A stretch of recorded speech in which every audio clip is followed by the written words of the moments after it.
Continuing with our discussion on Chapter 8, we'll now look at some specific considerations as it relates to LIFO. Many companies use LIFO for external reporting and income tax purposes, but maintain their internal records using FIFO or average cost. There are several reasons why they might do this. For instance, high record keeping costs associated with LIFO, so instead they'll just use a periodic adjustment at the very end of the period. Contractual agreements such as bonus or profit sharing plans that calculate net income with other methods in LIFO, because remember that net income is going to be the lowest under LIFO in a period of rising prices. Or using FIFO or average cost information to make pricing decisions. So there's several reasons why they might do this, but as it relates to our conversation, the necessity to adjust the balance under a different method, right here, to LIFO at the end of the period may require the use of a LIFO reserve. A LIFO reserve is a contra asset account to adjust the balance of inventory from the internal method that you're using, FIFO or average, to the LIFO method for external reporting purposes at the end. Let's look at an example of what this looks like. The DoubleTree Corporation began in 2018 with a balance of $475,000 in its LIFO reserve account. Remember, that's a contra asset account. This balance means that at the beginning of the year, the inventory balance under LIFO is $475,000 less or lower than it would be under FIFO. By the end of 2018, assume the difference between LIFO and FIFO is then $535,000. It says the LIFO reserve is adjusted to reflect the increase in the reserve. The LIFO reserve has a normal credit balance, and that makes sense because it's a contra asset. So our adjustment would be, well, we started with the beginning balance here of $475,000. We could say that this was the LIFO reserve here. We started with $475,000. We needed $535,000 by the end of it. So the difference here of $60,000 becomes our adjustment. We credit the LIFO reserve to increase it, and we debit cost of goods sold. Because remember, the difference between where the cost of goods available for sale goes is either ending inventory or cost of goods sold. So if we're adjusting ending inventory, through the LIFO reserve, then the other side of the adjustment has to be cost of goods sold. A strange scenario can happen with LIFO. This refers to LIFO liquidations. Remember that LIFO says that the last goods in are the first ones to be sold. And so you can have a situation in some periods where the number of units that you sell will be greater than the number of units you purchased. In this situation, you get rid of previous layers of inventory. And so think about what that means.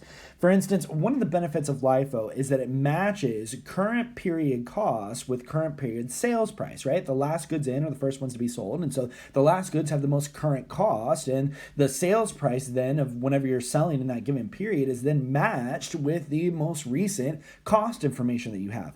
But in situations where you get rid of previous year's layers of inventory, you're then having this liquidation scenario where you're matching current sales price with prior period's inventory costs. And this is what we refer to as LIFO liquidations. LIFO liquidations result in old costs being matched with current selling prices. This can create quite a problem when you have very different prices. Here's an example where it says National Distributors uses LIFO inventory method. The company began 2018 inventory with 10,000 units that cost $20 per unit. During 2018, 30,000 units were purchased at $25 each, and 35,000 units were sold. So here you have a scenario where you sell more than what you purchase. This is going to cause us to dip into that prior layer. So notice our cost of goods sold is calculated first with the last goods to come in. These are 30,000 units at $25 a piece. But then we dip into that prior layer, which only costs $20. So now we're actually matching this $20 cost with current period sales price. To calculate what the liquidation would be, we have to calculate exactly what the difference would be between the prior period cost and the current period cost. So notice we have a situation where we have 35,000 units that were sold. If all of them were sold at current period cost at $25, we would have $875,000 in cost of goods sold. We only recorded $850. So this difference between the two represents our LIFO liquidation at $25,000. To attempt to avoid situations like this, we have simplifying methods that we can use for LIFO. So instead of using unit value LIFO, which is, we never called it that, but that's what essentially we were calculating in our previous versions of LIFO, we can use LIFO inventory pools or dollar value LIFO. Let's look at each of those methods. The first one is LIFO inventory pools.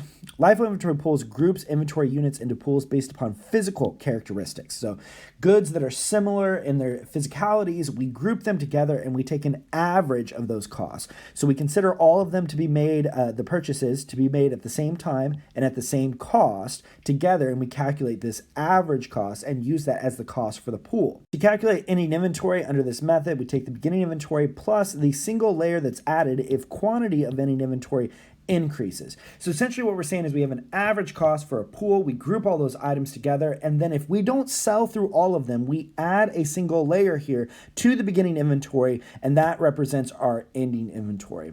Let's look at an example of how this might work. Diamond Lumber Company has rough cut lumber inventory pool that includes 3 types. Remember, these are all grouped in their physical similarities: oak, pine, and maple. The beginning inventory consisted of the following information. So we have oak, pine, and maple. We have the quantity right here. We have the cost per unit. So we're going to take a weighted average. We'll multiply all these guys out right here, add those up, and then calculate our average by taking 98,800 and dividing by that 40,000. And that produces for us, so the cost divided by the quantity, and that produces for us an average of 2.47 per board foot. This represents the average cost for the pool. Says during the next reporting period, Diamond purchases 50,000 board feet of lumber, and then Diamond sells 46,000 board feet during that period. So again, do the same sort of process for the new average pool cost. So we have 50,000 in terms of quantity. We have 127,000 in terms of cost. We'll take 127, divide by 50, and this produces for us our average cost for the pool of $2.54. Notice that we sold 46,000, we purchased 50,000, and we're just making assumptions here that all those 46,000 then came from the last pool that was there. Remember, this is a LIFO pool, so it still has to be the last pool here. And so all 46,000 come from that 50,000 included in the pool, and this produces for us 4,000 in quantity remaining. What do we use for the average cost for that? $2.54. And so this produces for our ending inventory, which is beginning inventory plus the layer added for the goods that did not sell, and then we have a total cost for ending inventory. Obviously, LIFO pools add an advantage in the sense that averaging those costs help reduce the scenarios that we might have for liquidation, but that does not mean that liquidation scenarios don't exist. Suppose, for instance, that a company discontinues a certain product included in one of its pools.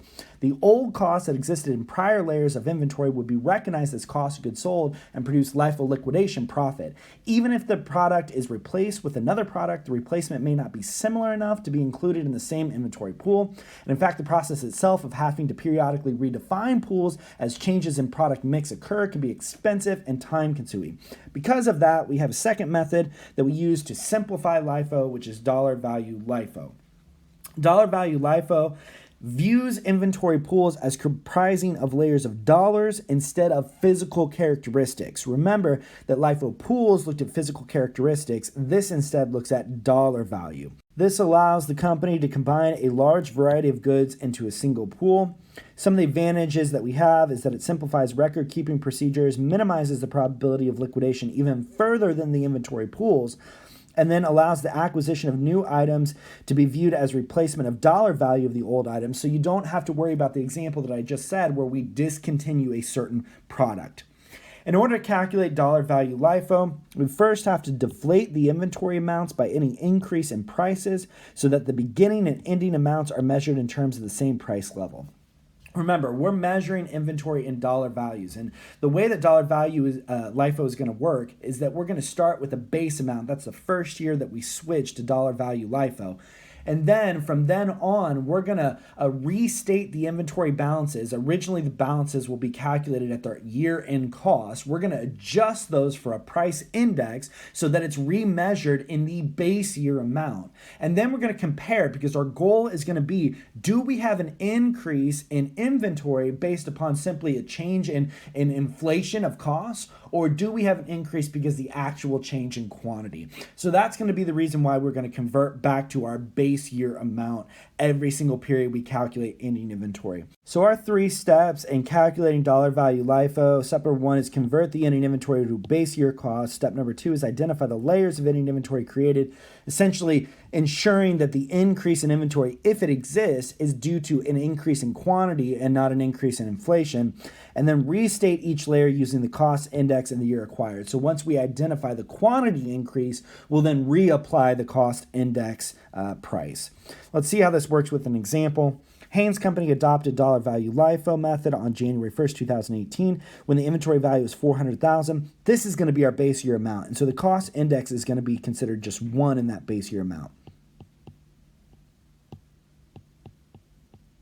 Okay, it says the ending inventory valued at the year-end cost is $462,000. So again, this is what we're going to deflate now, and the cost index for that year is 1.05.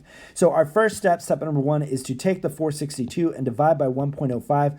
This $440,000 is now stated in our base year cost. So now we compare that $440,000 to our base year, and notice our base year was $400,000, which means the difference between these is our $40,000 in increase due solely to quantity.